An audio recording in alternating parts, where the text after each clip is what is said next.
سر الفاتحة.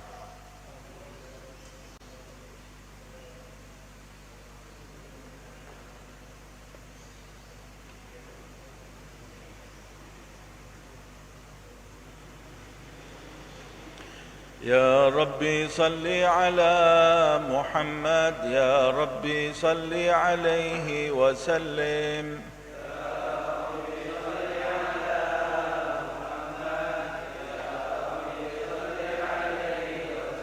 يا ربي صل على محمد حبيبك الشافع المشفع.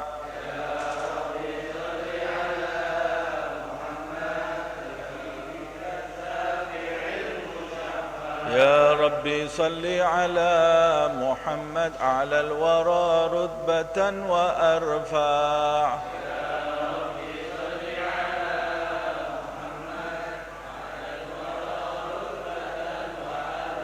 يا ربي صل على محمد أسمى البرايا جاها وأوسع.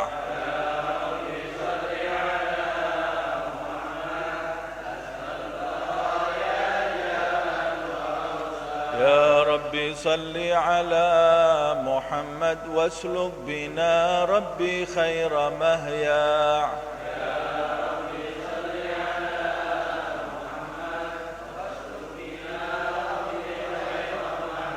يا ربي صل على محمد وعافنا واشف كل موجع.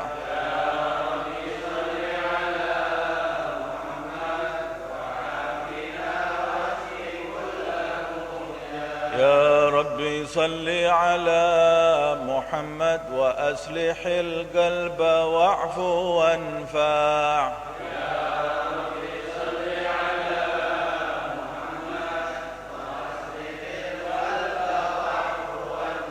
يا ربي صل على محمد واكف المعادي واسرفه واردع.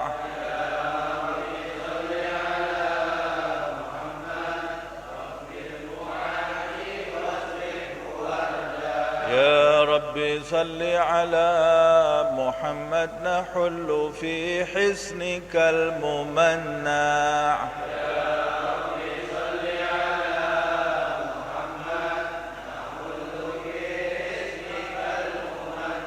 يا ربي صل على محمد رب ارضى عنا رضاك الأرفع.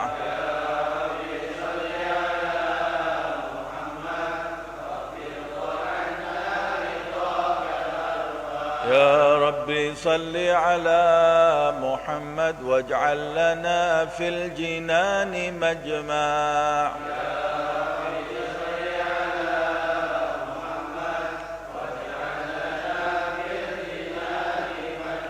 يا ربي صل على محمد رافق بنا خير خلقك اجمع.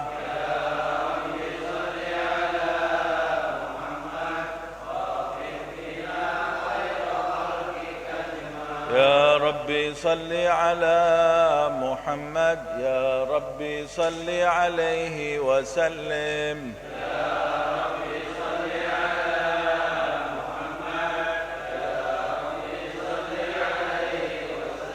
اللهم صل وسلم وبارك عليه وعلى آله. أعوذ بالله من الشيطان الرجيم. بسم الله الرحمن الرحيم.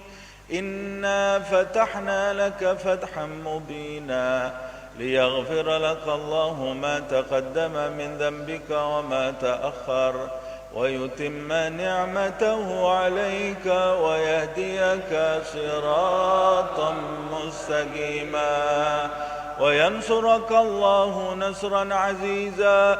لقد جاءكم رسول من أنفسكم عزيز عليه ما عنتم حريص عليكم بالمؤمنين رؤوف رحيم.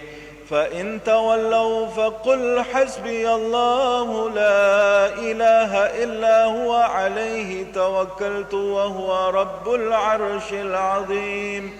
إن الله وملائكته يصلون على النبي يا أيها الذين آمنوا صلوا عليه وسلموا تسليما اللهم صل وسلم وبارك عليه وعلى آله اللهم صل وسلم وبارك عليه وعلى آله الحمد لله الذي هدانا بعبده المختار من دعانا إليه بالإذن وقد نادانا لبيك يا من دلنا وحدانا صلى عليك الله بارئك الذي بك يا مشفع خصنا وحبانا مع آلك الأدهار معدن سرك الأسمى فهم سفن النجاة حمانا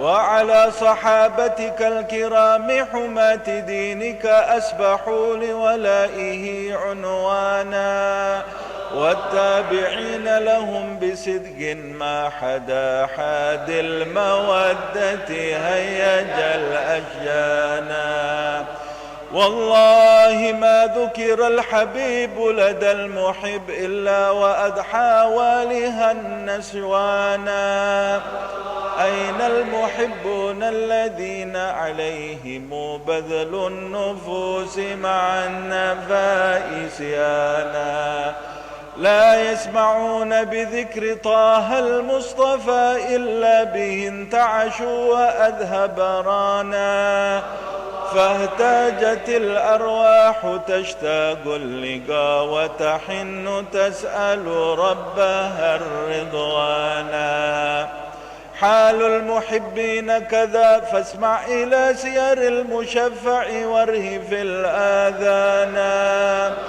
وانصت إلى أوصاف طه المجتبى واحضر لقلبك يمتلئ وجدانا يا ربنا صل وسلم دائما على حبيبك من إليك دعانا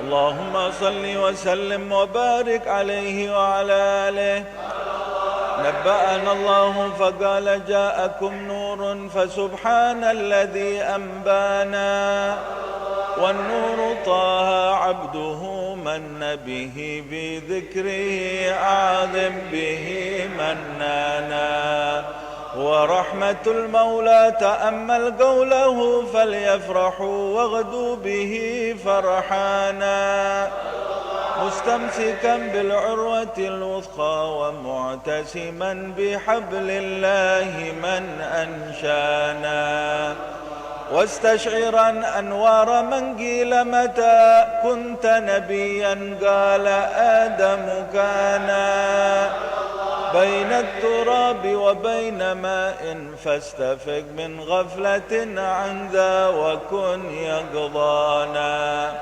واعبر إلى أسرار ربي لم يزل ينقلني بين الخيار مصانا لم تفترق من شعبتين إلا أنا في خيرها حتى بروزي أنا فأنا خيار من خيار قد خرجت من نكاح لإلهي صانا طهره الله حماه اختاره وما برا كمثله إنسانا وبحبه وبذكره والنصر والتوقير رب العرش قد أوصانا يا ربنا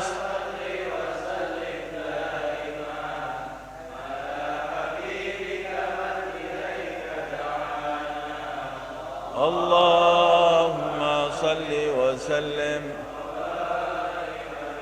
اللهم صل وسلم وبارك عليه وعلى آله هذا وقد نشر الإله نعوته في الكتب بينها لنا تبيانا أخذ ميثاق النبيين لما آتيتكم من حكمة إحسانا وجاءكم رسولنا لتؤمنن وتنصرون وتصبحون أعوانا قد بشروا أقوامهم بالمصطفى أعظم بذلك رتبة ومكانا فهو وإن جاء الأخير مقدم يمشون تحت لواء من نادانا يا أمة الإسلام أول شافع ومشفع أنا قد لا أتوانى حتى أنادى ارفع وسل تعطى وقل يسمع لقولك نجم فخرك بانا ولواء حمد الله جل بيدي ولأولا آتي أنا الجنانا وأكرم الخلق على الله أنا فلقد حباك الله منه حنانا ولسوف يعطيك فترضى جل من معت تقاصر عن عطاه نوانا بالله كرر ذكر وصف محمد كيما تزيح عن القلوب الرانا يا ربنا صل وسلم دائما على حبيبك من إليك دعانا اللهم صل وسلم وبارك عليه وعلى اللهم صل وسلم وبارك عليه وعلى آله. لما دنا وقت البروز الأحمد عن إذن من مشاءه كذا كان آمنت به أم الأمينة بنت وحب من لها أعلى إله مكانا من والد المختار عبد الله بن عبد المطلب رأى البرهانا كذا كان يغمر نور طه وجهه وصل إلى ابن مصون أيانا وهو ابن هشيم الكريم الشحم بن عبد مناف ابن قصي كان والده يدعى حكيما شأنه قد اعتلى عاجز بذلك شانا وحفظ أصول المصطفى حتى ترى في سلسلة أصوله أدنانا فهناك كيف واعلم برفعه إلى إسماعيل كان للآب مئوانا وحينما حملت به آمنة لم تسك شيء يأخذ النسوانا وبها هات اللطف من رب السماء أقصى العزا والهم والأحزانا ورأت كما قد جاء ما علمت به أن المهيمن شرف الأكوانا بالطهر من في بطنها فاستبشرت ودنا المخاض فأثرئت رضوانا سبحان الله الحمد لله ولا إله إلا الله والله أكبر سبحان الله والحمد لله ولا إله إلا الله والله أكبر سبحان الله والحمد لله ولا إله إلا الله والله أكبر سبحان الله والحمد لله ولا إله إلا الله والله أكبر ولا حول ولا قوة إلا بالله العلي العظيم في كل لحظة أبدا عدد خلقه ورضا نفسه وزنة عرشه ومداد كلماته وتجلت الأنوار من كل جهات فوقت ميلاد المصفى إهانة وقبيل فجر أبرزت شمس الهدى ظهر الحبيب مكرما ومصانا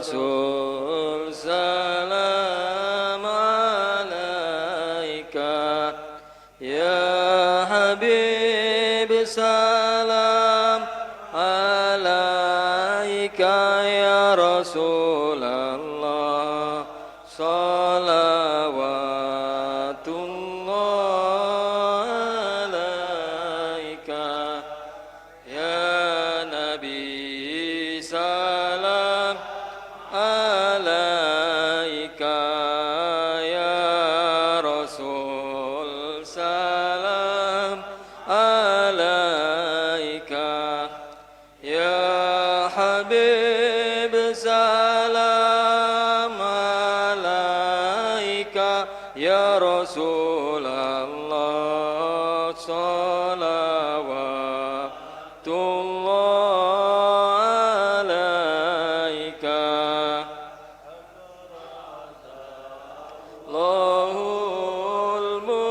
المصطفى صاحب القدر المرفع فملا نور النواهي برسول الله أما كل الكون أجمع يا نبي سلام عليك يا رسول سلام عليك يا حبيب سلام عليك يا رسول الله صلوات الله عليك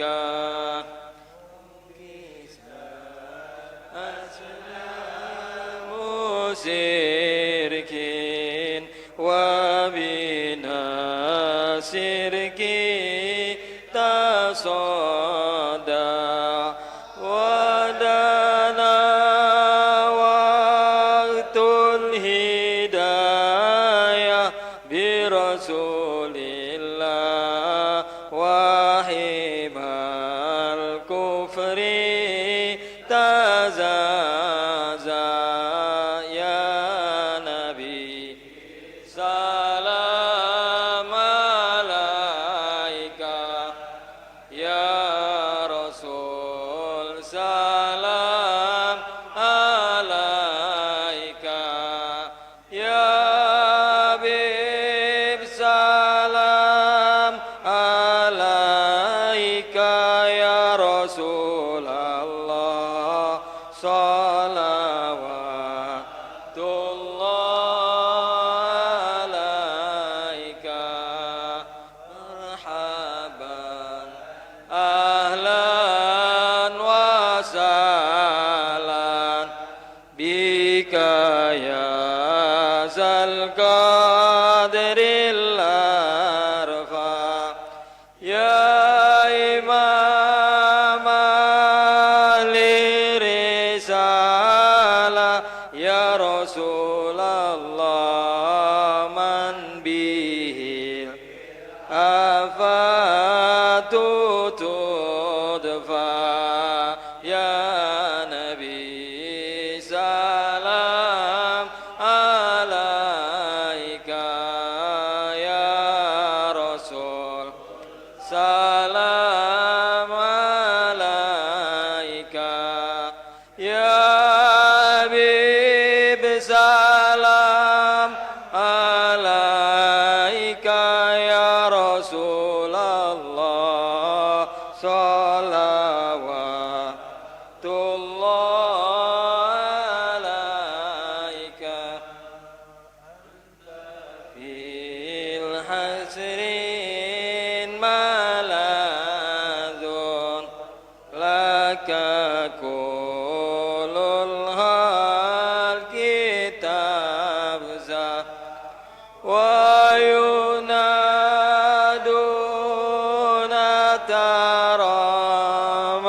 يا رسول الله قد دها من حول أبصى يا نبي سلام عليك يا رسول سلام عليك يا حبيب سلام عليك يا رسول الله صلوات الله عليك مرحبا يا نور عيني مرحبا مرحبا جد الحسين مرحبا مرحبا يا نور عيني مرحبا مرحبا جد الحسين مرحبا فلها أنت فتسجد مرحبا وتنادى اشفع تشفع مرحبا مرحبا يا نور عيني مرحبا مرحبا جد الحسين مرحبا فعليك الله صلى مرحبا أبدا النور وشعشع مرحبا مرحبا يا نور عيني مرحبا مرحبا جد الحسين مرحبا وبك الرحمن نسأل مرحبا وإله العرش يسمع مرحبا مرحبا يا نور عيني مرحبا مرحبا جد الحسين فاغفر لي ذنوبي يا الله الهادي المشفع يا ربي فاغفر لي ذنوبي يا الله ببركة الهادي المصفى يا الله عديم المن يا رب يا الله لنا بالمصطفى اجمع يا الله ربي فاغفر لي ذنوبي يا الله ببركة الهادي المصفى يا الله به فانظر إلينا يا الله بنا بكل مجمع يا الله ربي فاغفر لي ذنوبي يا الله ببركة الهادي المصفى يا الله بنا كل البلايا يا الله ارفع الآفات وارفع يا الله ربي فاغفر لي ذنوبي يا الله ببركة الهادي المصفى يا الله صلى الله على محمد صلى الله عليه وسلم صلى الله على محمد صلى الله عليه وسلم واسقنا يا رب أغثنا بحيا هطالنا صلى الله على محمد صلى الله عليه وسلم واختم الأمر بحسنى وسن الأبى ومرجع على محمد صلى الله عليه وسلم صلاة الله تغشى من له الحسن تجمع صلى الله على محمد صلى الله عليه وسلم ترى آله والصحابة ما سنسى صلى الله على محمد صلى الله اللهم صل وسلم وبارك عليه وعلى آله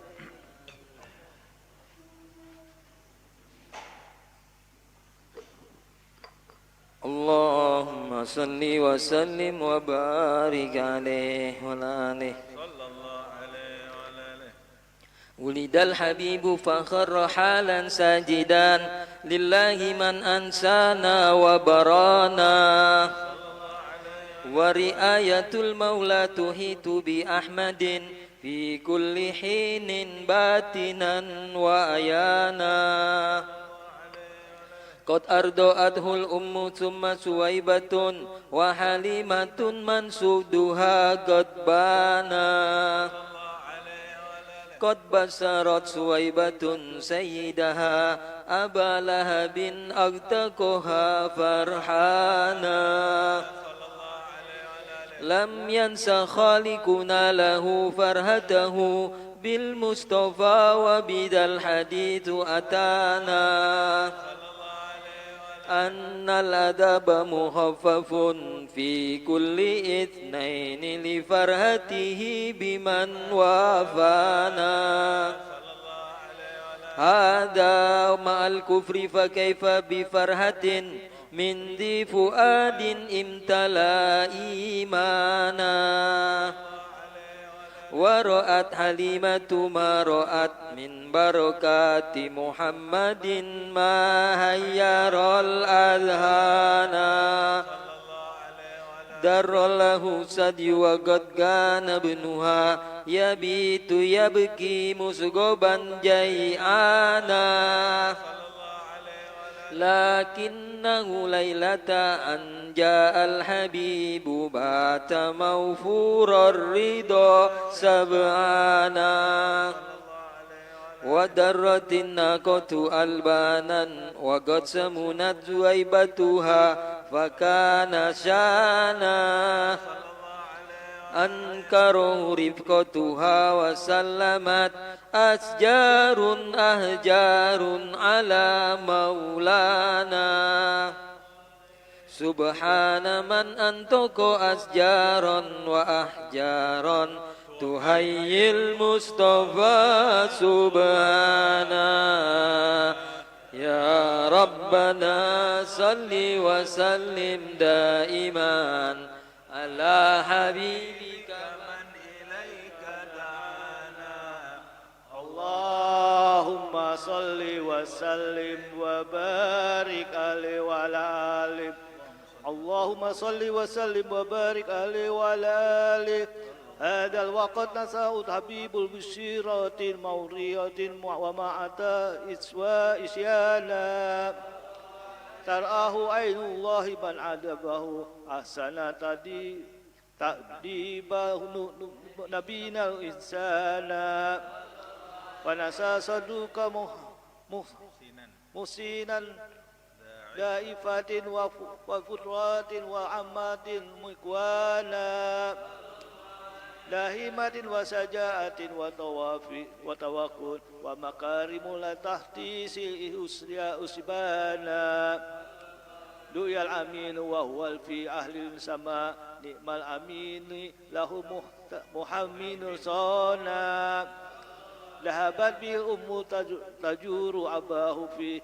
طيبات فيه الإهمام كان والمصطفى في بطنها وقد أتى عليه 6 من 60 عالا وقد أتاها الموت حين رجوعها فحبه عبد المطالب الحنانا سنتين وفاه بماه فدمه عم على عفو عليه جلالا خطبته بيت وفي حمس والعشرين حرجت بالمصطفى سانا قد حقق المولى لها أمالها نالت سلاما عاليا ومكانا وعلى المشكلة لوادئ حجر الأسواد في الكباد حيث أبانا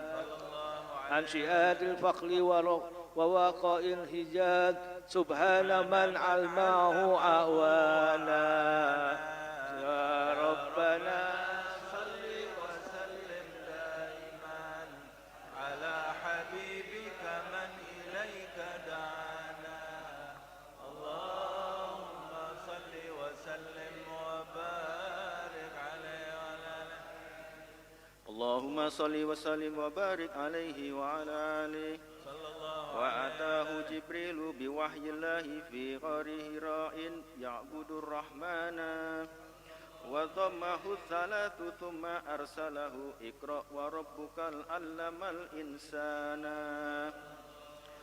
فدعا ثلاثا في خفا فأتاه أن اصدع بما تؤمر به الإعلان كثر الأذى وهو الصبول لربه وهو الشكور وكان لا يتوانى ماتت خديجة وأبو طالب في الخمسين واشتد الأعداء فنونا وأتى ثقيفا داعيا فرموه بالأحجار بل أهروا به سبيانا ملك الجبال أتى فقال أدبكها فقال لا بل أرتجي الأكبانا أسرى به المولى وصلى خلفه الرسل وشاهد برزاها وجنانا أرجى الحبيب إلى سماوات العلا والعرش والكرسي رأى مولانا والإذن بالهجرة جاء ليثرب فبه ادها بلد الكريم وزانا وأقام أسرا داعيا ومجاهدا وصحابه كانوا له أعوانا لا يرفعون إذا أتى أصواتهم بل يحدون بحرا إئمانا قدرا وتعظيما لشأن محمد إذ قتلوا في فضله قرآنا ولقد رأوا من خلقه عجبا وكم قد شاهدوا ما حير الأذهانا كرما وعفوا وشهوا وتواضعا والجدع حنا محبة وحنانا والماء من بين أصابع عابئا والجيش أضحى شاربا ريانا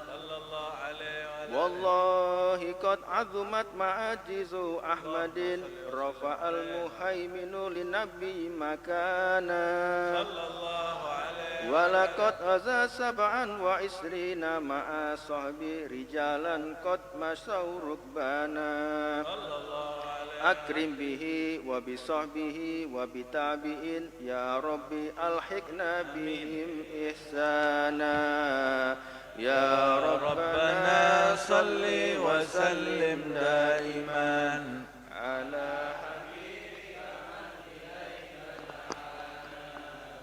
اللهم صل وسلم وبارك عليه اللهم صل وسلم وبارك عليه وعلى آله ولقد أشرت لنعت من أوصافه تحيي القلوب تهيج الأشجانا والله قد أثنى عليه فما يساوي القول منا أو يكون ثنانا لكن حبا في السرائر قد دعا لمديح صفوة ربنا وحدانا وإذ امتزجنا بالمودة هاهنا نرفع أيدي فقرنا ورجانا للواحد الأحد العلي إلهنا متوسلين بمن إليه دعانا مختاره وحبيبه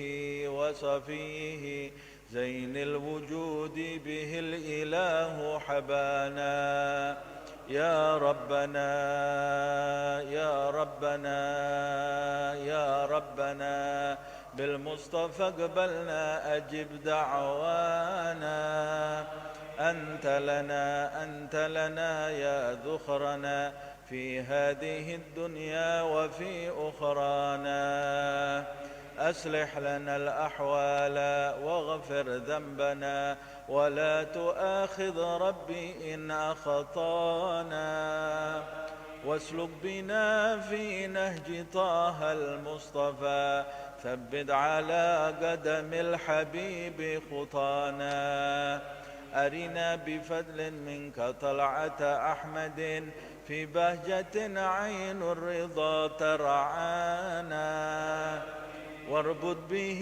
في كل حال حبلنا وحبال من ودى ومن والانا والمحسنين ومن أجاب نداءنا وذوي الحقوق وطالبا أوصانا والحاضرين وساعيا في جمعنا ها نحن بين يديك أنت ترانا ولقد رجوناك فحقق سؤلنا واسمع بفضلك يا سميع دعانا وانصر بنا سنة طه في بقاع الأرض واجمع كل من عادانا وانظر إلينا واسقنا كأس الهنا واشفي وعافي عاجلا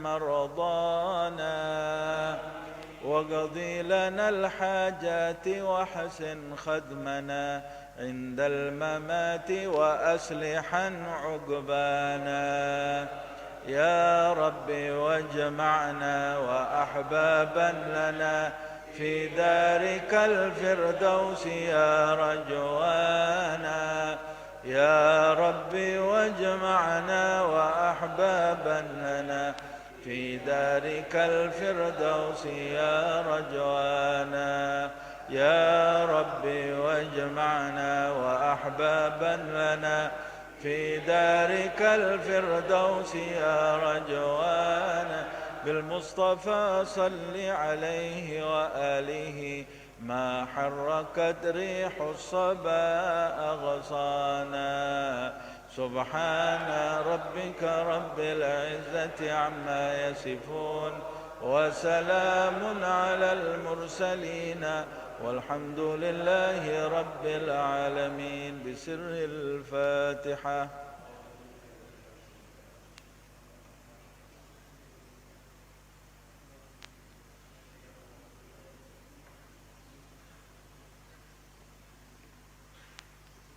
الفاتحة إلى روح سيدنا وحبيبنا وشفيعنا محمد صلى الله عليه وسلم وإلى أرواح أهل بيته وأصحابه وأزواجه وإلى أرواح أئمة الإسلام المسلمين وإلى أرواح ذرية رسول الله صلى الله عليه وسلم أجمعين خصوصا إلى روح Ibu Usnih وإلى روح Ibu Usnih binti Usman, ini ibunya Ustaz Asep ya. Wa ila arwah amwat al-muslimin wal muslimat wal mu'minin wal mu'minat annallaha yaghfir lahum wa yarhamhum wa yu'afihim wa annallaha yu'li darajatihim fil jannah fil firdausi al-a'la ma'an nabiyyin was-siddiqin wasyuhada was-salihin bila hisab wala itab wala fitnah wala adab wa annallaha yudkhil fi quburihim rawhun wa rayhan wal fushah wal aman ya Hannan ya Mannan ya man idza su'ila a'ta wa idza istu'ina an اللهم اجبر انكسارنا وارحم تضرعنا واجعل آخر كلامنا عند انتهاء آجالنا قول لا إله إلا الله محمد رسول الله صلى الله عليه وسلم أحينا عليها وأمتنا عليها وابعثنا عليها يا باعث يوم لا ينفع مال ولا بنون إلا من أتى الله بقلب سليم ربنا اغفر لنا ولإخواننا الذين سبقونا بالإيمان ولا تجعل في قلوبنا غلا للذين آمنوا ربنا إنك الرؤوف الرحيم اللهم مغفرتك أوسع من ذنوبنا ورحمتك أرجى عندنا من أعمالنا وصلى الله على سيدنا محمد وعلى آله وصحبه وسلم سر الفاتحة.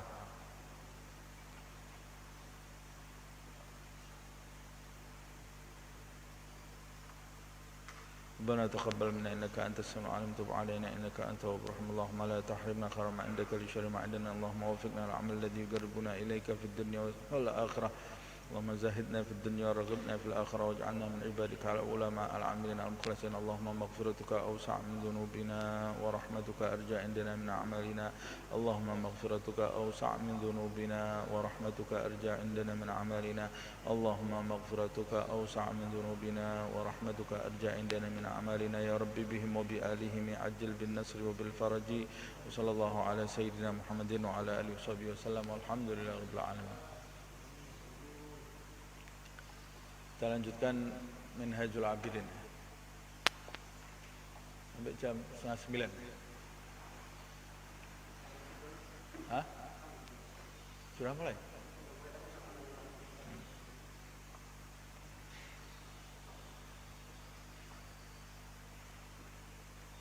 Bismillahirrahmanirrahim. Alhamdulillah rabbil alamin. Allahumma salli wa sallim ala sayyidina Muhammad wa ala ali sayyidina Muhammad. Nawaina ta'allum wa ta'lim wa naf'a wal intifa' wa tadhakkur wa tadhkir wal ifadah wal istifadah wal hath ala tamassuk fi kitabillah wa sunnati Rasulillah sallallahu alaihi wasallam wa ibtigha'a mardatihi wa thawabihi wa qurbihi.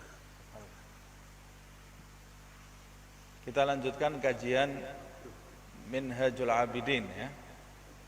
Kita sampai di rintangan hawa nafsu. Rintangan yang keempat dalam mendekatkan diri kepada Allah Subhanahu wa taala adalah hawa nafsu. Dan kata Imam Ghazali, ini rintangan yang paling berat. Kalau rintangan yang sebelumnya yang kita pelajari itu rintangan dari luar. Rintangan dunia, makhluk, setan, itu faktor luar. Yang paling berat rintangan kita mendekat kepada Allah Subhanahu wa taala adalah hawa nafsu. Sebab hawa nafsu ini digunakan oleh 3 rintangan berikutnya untuk menghalangi kita, bermanfaat untuk 3 rintangan sebelumnya maksud saya. Apalagi setan. Setan ini dalam mencegah manusia mendekatkan diri kepada Allah Subhanahu wa taala menggunakan hawa nafsu yang ada di dalam diri manusia. Mengapa terberat? Rintangan terberat kata Imam Ghazali, yang pertama dia ada di dalam diri kita sendiri. Jadi hawa nafsu itu sendiri mengetahui kelemahan kita karena dia ada di dalam diri kita sendiri. Yang kedua kata Imam Ghazali, hawa nafsu itu aduwun mahbub, musuh tapi dicintai. Sebab dia ada di dalam diri kita dan keinginan-keinginannya itu kita cenderung memenuhi keinginan-keinginan hawa nafsu tadi. Makanya ini rintangan yang terberat. Dan kata Imam Ghazali, sumber maksiat, kesalahan yang diperbuat oleh manusia dari mulai makhluk pertama kali yang berbuat salah sampai nanti di hari kiamat, sumber kesalahannya adalah hawa nafsu ini. Termasuk iblis kata Imam Ghazali di kitab Minhajul Abidin ini. Iblis itu kurang apa? Dia ibadahnya luar biasa sampai dikumpulkan dengan para malaikat oleh Allah Subhanahu wa taala, tapi karena dia bukan malaikat, Allah memberikan hawa nafsu di dalam diri iblis itu. Karena dia dari bangsa jin, sama seperti manusia diberi hawa nafsu oleh Allah Subhanahu wa taala. Tapi kemudian setelah ibadah bertahun-tahun itu dia memenuhi keinginan hawa nafsunya dan tergelincir kepada perbuatan yang mendatangkan murka Allah Subhanahu wa taala. Begitu juga Qabil Habil, cerita Qabil Habil itu karena hawa nafsu dan lain-lainnya seperti yang sudah kita bahas di pertemuan yang lalu. Kemudian Imam Ghazali mengatakan, fa in qulta famal hilah idzan lana fi hadzal adu. Kalau engkau mengatakan bahwa ini musuh terberat, lalu famal hilah lana fi hadzal adu. Lalu bagaimana caranya,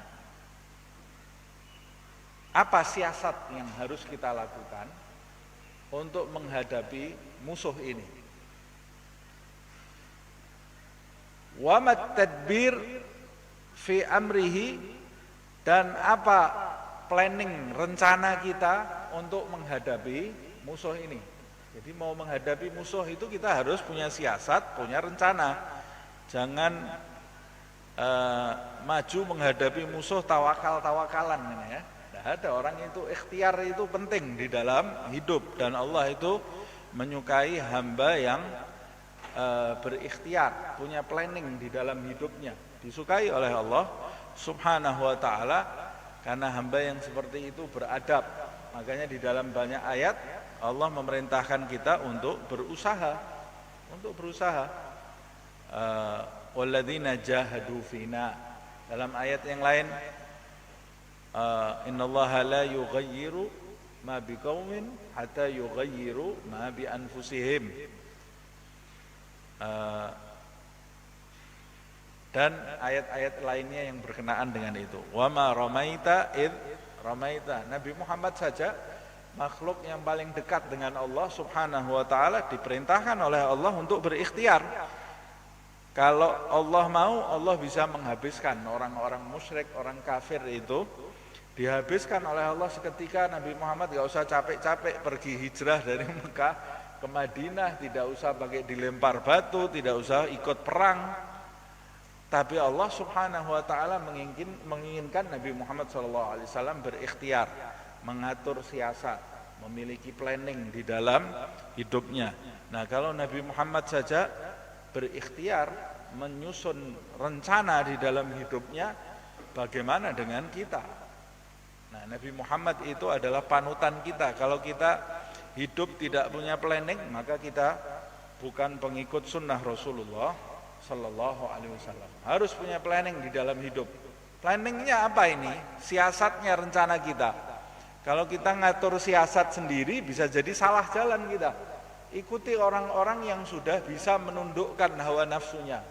Ikuti orang-orang yang sudah bisa selamat dari jerat setan.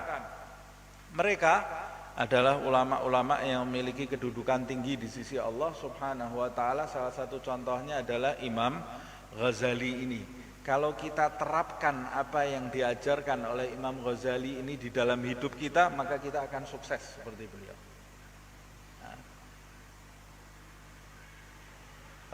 Fabayyin lana dzalik, maka jelaskan bagi kami. Jadi ciri-ciri kitabnya ulama terdahulu itu, kita kalau membaca kitab mereka, kita seperti berdialog dengan mereka. Jadi seakan-akan mereka itu mengikutkan kita di dalam majelis mereka. Jadi mudah-mudahan kita termasuk orang yang ikut di majelisnya Imam Ghazali ya. Fa'alam, ketahuilah,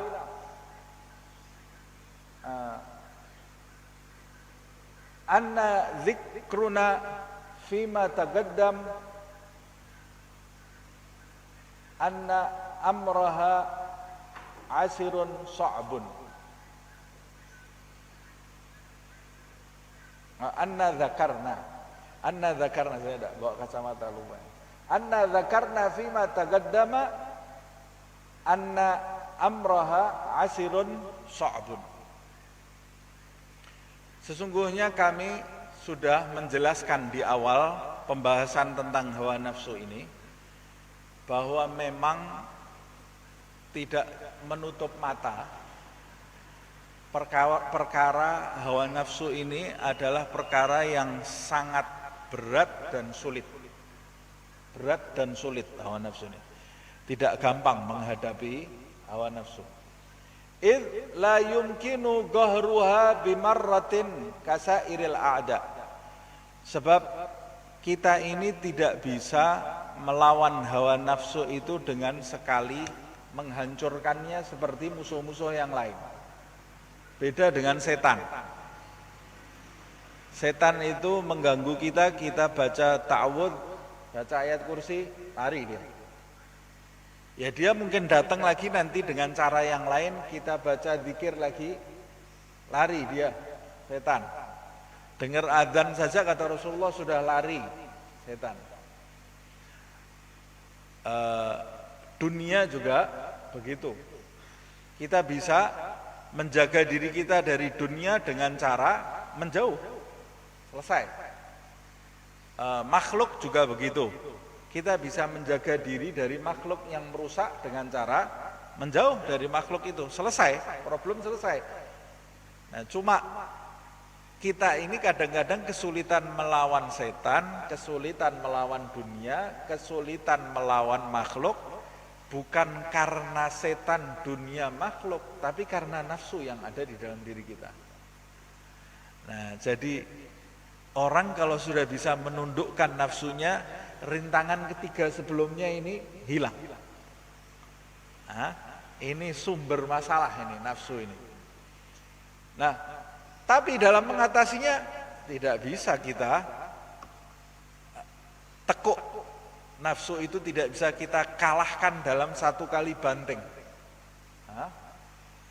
Idh hiya al-matiyah wal ala. Kita juga tidak bisa membinasakan. Nafsu itu tidak bisa kita binasakan. Sebab nafsu itu sendiri sebetulnya matiyah. Matiyah itu tunggangan. Nafsu itu sebetulnya tunggangan dan alat. Jadi pada dasarnya nafsu itu bukan musuh kita. Kalau setan benar-benar musuh. Tapi nafsu yang ada di dalam diri kita itu sebetulnya bagian dari alat yang diberikan Allah Subhanahu wa taala ke dalam diri manusia untuk melangsungkan kehidupannya. Kalau tidak ada nafsu, tidak ada keturunan. Manusia ini tidak punya keturunan. Kalau tidak ada nafsu, mati kita, tidak makan, tidak minum. Tapi kita tergerak untuk makan, untuk minum, bisa mencicipi kenikmatan. Jadi nafsu itu sebetulnya penting.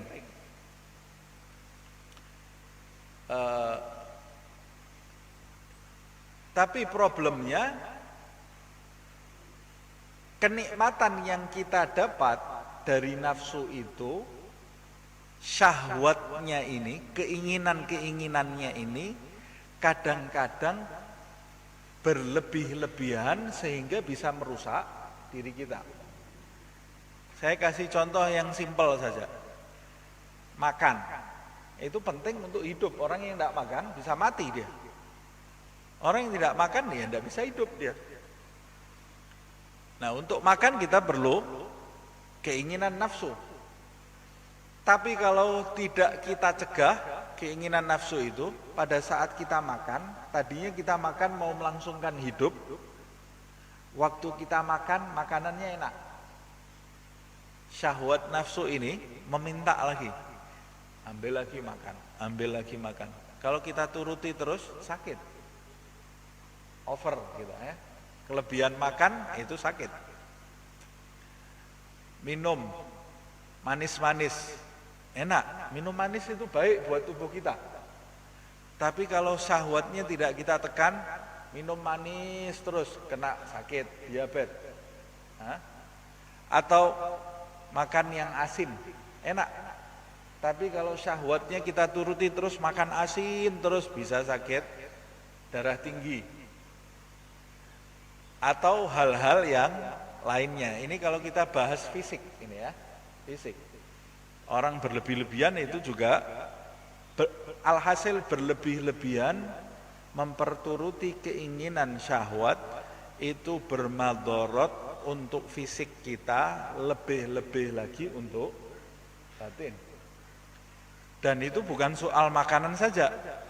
Bicara berlebih-lebihan itu juga bagian dari penyakit. Orang ngobrol, penting enggak? Bicara itu penting enggak? Penting sekali. Berdialog itu penting. Tapi di dalam dialog itu ada syahwat juga. Yang kalau kita perturuti syahwat tadi, asyik orang ngobrol. Apalagi kalau sudah ngobrol yang bahan yang aneh-aneh, paling asik sudah. Ada syahwat dalam lisan yang kalau kita perturuti, kita ikuti syahwat lisan ini, bisa bermadharat untuk fisik. Bermadharat untuk fisik.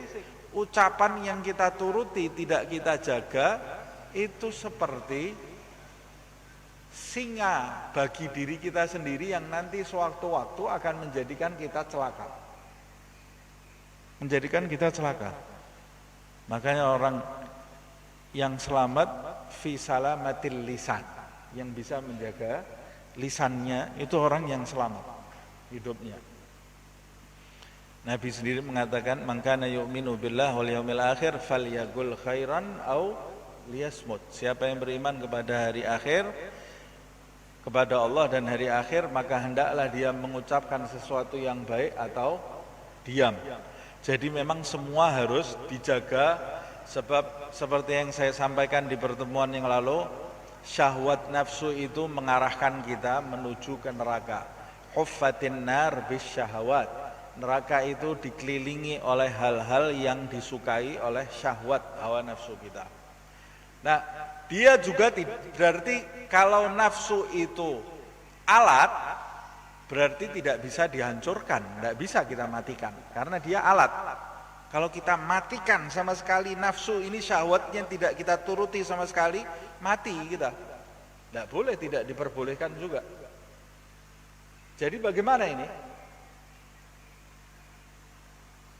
Apa itu? Gila, inna a'rabiyan da'a li insanin bi khair. Disebutkan dalam satu kisah atau dalam satu riwayat disebutkan seorang A'rabi. Orang Arabi ini orang Badui, orang gunung ya.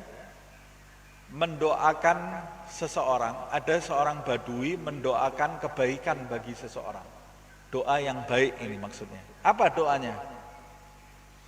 Fagal kabatallah kulla aduwin laka illa nafsak. Semoga Allah membinasakan seluruh musuhmu kecuali nafsumu. Loh, ini doa baik kok enggak sekalian nafsunya dibinasakan. Itu doa yang betul. Kalau nafsunya dibinasakan berarti mati dia. Berarti mendoakan mati buat orang tersebut ya. Jadi nafsu itu jangan dibinasakan. Dari doa ini kita bisa mempelajari nafsu itu tidak dibinasakan karena dia adalah kendaraan dalam menjalani hidup ini. Nah, wala yumkinu ihmaluha bimarratin. Nafsu itu tidak bisa dibinasakan, berarti harus dibiarkan hidup, diberi kesempatan untuk hidup, tapi tidak boleh juga dilalaikan. Tidak boleh dilepas sama sekali. Tidak boleh kita lepas. Karena alasannya tidak boleh dilepas, limakani dharariha. Karena bahaya yang bisa terjadi kalau kita melepas hawa nafsu tadi. Kalau kita lepas, nafsu itu akan bergerak seperti hewan. Dia itu sifatnya hewani nafsu tadi. Kalau kita lepas, kita biarkan, itu berarti kita seperti berada di atas kuda yang tidak kita kendalikan. Atau kita berada di atas mobil di jalan, tapi kita lepas setirnya, jalan sendiri itu mobil. Mau kita hancurkan mobil itu kita perlukan, berarti harus ada mobil ini. Tapi kita biarkan kita di jalan, setirnya nggak kita pegang juga nggak bisa, itu harus dikendalikan. Dia harus dikendalikan. Kalau tidak dikendalikan, maka ada bahaya di dalamnya. Fatahtaj ila tariqin bainat tariqain. Maka dalam menghadapi nafsu ini kamu memerlukan dua cara. Yang pertama, turabbiha wa tugawwiha biqadarin ma tahtamilu fi'lal khair. Kamu harus mendidik nafsumu, harus membiasakan nafsumu dan menguatkan nafsumu semampunya untuk mengarahkan dia kepada hal-hal yang baik. Jadi mengarahkan nafsumu kepada hal-hal yang baik dan mendidik nafsumu, menjinakkan nafsumu ke hal-hal yang baik, yang bisa menyehatkan tubuh kita dan bisa menyehatkan batiniah kita. Kalau buat Kalau buat manusia zaman sekarang ini baru mengarahkan nafsunya untuk kesehatan badan, untuk kesehatan hati belum. Makannya dipilih sama dia. Kenapa? Ini kalau kebanyakan ini nanti bisa sakit ini, bisa sakit ini, bisa sakit itu. Tapi untuk kesehatan hati, kesehatan batiniah belum sampai ke situ. Padahal kesehatan batiniah itu lebih penting dari kesehatan lahiriah. Kesehatan lahiriah penting, tapi kesehatan batiniah lebih penting lagi daripada kesehatan lahiriah. Nah, kita juga harus mengarahkan nafsu kita, mendidik nafsu kita dan menguatkan nafsu kita, mengarahkannya menuju kepada hal-hal yang baik. Hal-hal yang baik. Yang kedua, wa tud'ifuha wa tahbisuha ala haddin la tatamada. Kamu juga harus melemahkan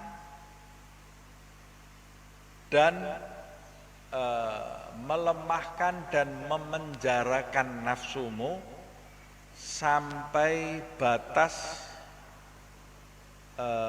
la tatamada, sampai batas tanpa batas gitu ya. La tatamada itu artinya tanpa batas. Ya sampai dia lemah, sampai dia jinak. Jadi nafsu itu harus kita didik, kita arahkan, dan nafsu itu harus kita lemahkan. Keinginan-keinginannya harus kita lemahkan, syahwatnya. Supaya apa sih? Supaya jinak. Kalau tidak dilemahkan, ya dia akan seperti kuda binal itu yang lari kemana-mana, yang menakutkan, nanti berbahaya untuk tuannya.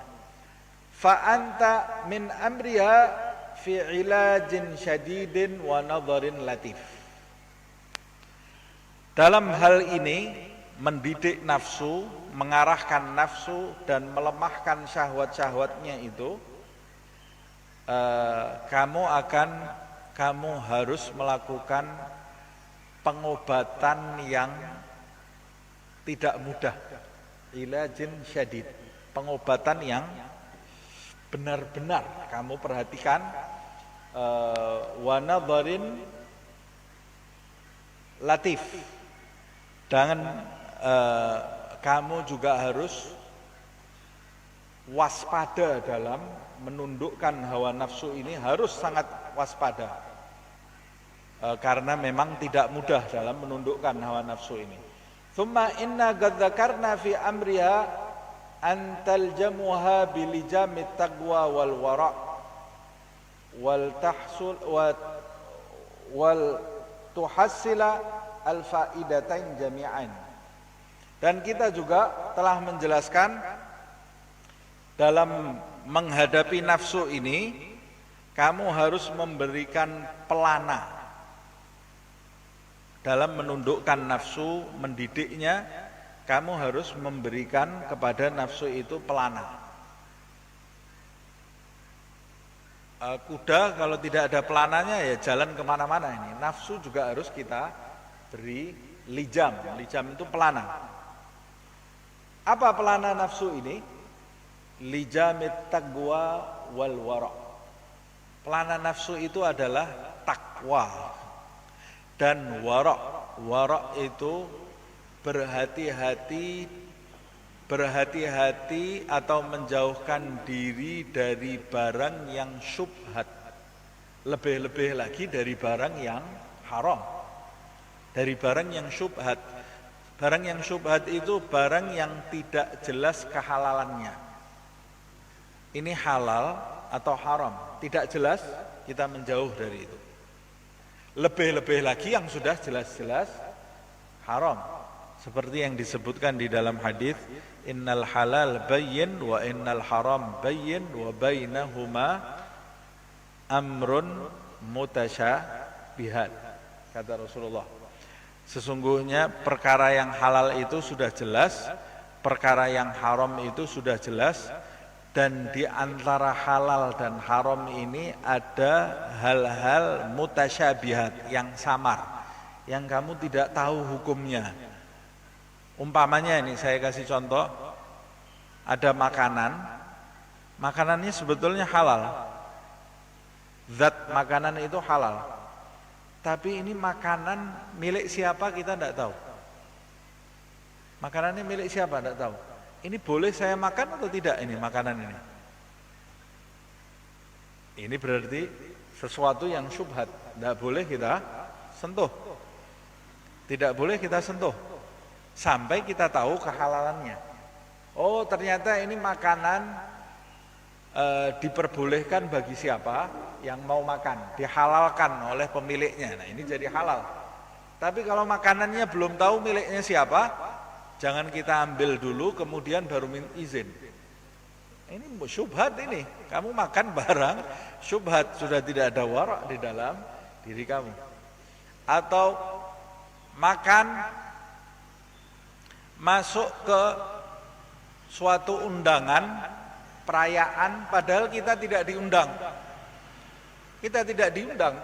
Kita masuk ke situ ikut mencicipi jamuannya padahal kita tidak diundang. Itu makanan syubhat. Kita tidak ikut diundang kok ikut makan. Namanya di dalam fikih ini tufaili. Tufaili ini tamu tak diundang. Tamu tak diundang. Tidak boleh kita masuk. Tidak diundang ya sudah tidak diundang. Jangan, kecuali kalau yang diundang itu pulang bawa berkatan dari makanan tadi kemudian kita ikut mencicipi, ya tidak ada masalah. Tapi kalau kita masuk ke undangan tadi kemudian kita ikut makan, ya kita harus minta izin dulu sama yang punya. Harus minta izin. Dan hal-hal lainnya semacam itu. Kalau hal sepele itu harus kita perhatikan. Umpamanya ada sandal di luar, kita tidak tahu itu sandalnya siapa atau sepatunya siapa. Yang penting kita pakai saja. Itu ghasab namanya. Syubhat, tidak jelas. Setiap langkah kita jadi dosa di hadapan Allah Subhanahu wa taala, apalagi kalau lihat niat maling. Pulang dari sholat di masjid, sandalnya hilang, nyolong sandalnya orang. Ya kamu sama dengan orang yang nyolong itu ya, tidak boleh, tidak diperbolehkan. Kecuali kalau ulima ridhohu, sandal teman kita sudah tahu, ini kalau saya pakai keluar sebentar ke situ, kemudian balik lagi, dia pasti akan ridho, akan rela, tidak ada masalah. Tapi ini juga tidak bisa dijadikan dalih setiap waktu. Ulima ridhohu, kita pakai pergi keluar kota, jadi tidak mungkin ridho dia dipakai keluar kota. Tidak mungkin ridho. Nah, bahkan ulama itu saking hati-hatinya kalau pinjem pulpen atau pena itu bicaranya bukan saya pinjem pulpen, saya pinjem pena. Sebab syarat meminjam itu kamu harus membalikan kepada pemiliknya utuh. Kalau kamu pinjem pulpen, tintanya berkurang enggak? Tintanya berkurang. Ini ulama ini saking hati-hatinya ini ya, saking waroknya dibahas sampai pinjem pulpen aja dibahas. Kita orang zaman sekarang hidupnya serba tidak hati-hati, kalau baca itu ulama ini kurang kerjaan, pulpen saja dibahas. Nah itu saking hati-hatinya dia dalam menghadapi hidup. Lah jadi bagaimana kita kalau mau pinjem pulpen? Bicaranya minta tinta pulpennya, bukan pinjem. Karena kalau kamu bicaranya pinjem, ya kamu harus mengembalikan. Tapi ya zaman sekarang kan kita tahu kalau dipinjem pulpennya pasti tintanya kurang. Ya sudah, kita ngomongnya pinjem tidak masalah. Tapi ini kita lihat ulama ini saking hati-hatinya sampai dia seperti itu, menjaga tidak mau kemasukan barang syubhat, apalagi lebih-lebih yang haram. Nah zaman sekarang ini banyak orang rusak karena makan barang syubhat, makan barang haram. Rusak, dirinya rusak, keluarganya juga rusak. Naudzubillah min dzalik, kata Rasulullah SAW, semua daging yang tumbuh dari barang yang haram, annar aula lahu, naudzubillah min dzalik. Nah, kalau kamu memberi pelana pelana takwa dan wara, maka kamu akan mendapatkan dua faedah, dua keuntungan. Apa dua keuntungan itu? Kita lanjut di pertemuan yang akan datang, supaya penasaran ini ya. Nah, insyaallah kita lanjutkan ke majelis berikutnya, majelis Bidayatul Hidayah. Semoga Allah Subhanahu wa taala mengaruniai kita sifat takwa, sifat wara, dan menjadikan nafsu kita nafsul mutmainnah, nafsu yang dirahmati oleh Allah Subhanahu wa taala. Dan semoga Allah Subhanahu wa taala memudahkan jalan bagi kita untuk mendekat kepada Allah Subhanahu wa taala lahir dan batin, dan mendapat ridha Allah Subhanahu wa taala lahir dan batin, membahagiakan hidup kita fid din wad dunya wal akhirah. Amin ya rabbal alamin. Ya Rabbana a'tarafna bi annana iktarafna على لظى أشرفنا فتب علينا توبة تغسل لكل حوبة واستر لنا العورات وآمن الروعات واغفر لوالدينا ربي ومولودينا والأهل والإخوان وسائر الخلان وكل ذي محبة أو جيرة أو صحبة والمسلمين أجمع آمين. ربي اسمع فضلا وجودا منا لا باكتساب منا بالمصطفى الرسول نحظى بكل سول بالمصطفى الرسول نحظى بكل سول بالمصطفى الرسول نحظى بكل سول صلى وسلم ربي عليه عد الحب وآله والصحب عداد طش الصحب والحمد للإله في البدء والتناهي. سبحانك اللهم وبحمدك أشهد أن لا إله إلا أنت أستغفرك وأتوب إليك. سبحان ربك رب العزة عما يصفون سلام على المرسلين والحمد لله رب العالمين. Kalau ada yang punya